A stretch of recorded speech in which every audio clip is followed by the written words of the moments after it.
সবচেয়ে বড় কবিরা গুনাহ কোনটা তোমরা জানো নাকি? সাহাবারা বললেন, আপনি সব চাইতে ভালো জানেন ইয়া রাসূলুল্লাহ, আপনি বলেন। বিশ্বনবী বললেন, সব চাইতে বড় কবিরা গুনাহ আল্লাহর সাথে শিরক করা। হেলান দিয়ে। 2 নম্বরে উকুকুল ওয়ালিদাইন, মাতা পিতার অবাধ্য হওয়া।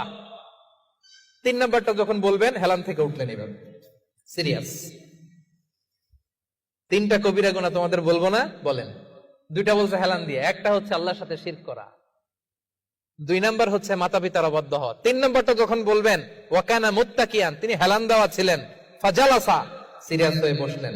এরপরে বললেন, আলা ওয়া কওলু যুর, আলা ওয়া শাহাদাতু যুর, সাবধান, মিথ্যা বলো না, মিথ্যা সাক্ষী দিও না, মিথ্যা সাক্ষী দিও না, মিথ্যা সাক্ষী দিও না। বিষ্ণুবী বলতেই লাগলেন। কতবার যে বলছেন তার কোনো হিসাব নাই। কোন সুবহানাল্লাহ। সিরিয়াস, খুবই সিরিয়াস। কারণ মিথ্যা সাক্ষী সমাজে বাতিলকে প্রতিষ্ঠিত করে, জালিমকে প্রতিষ্ঠিত করে। মিথ্যা সাক্ষী সমাজে অন্যায়কে প্রতিষ্ঠিত করে। চিল্লায় বলেন ঠিক কিনা?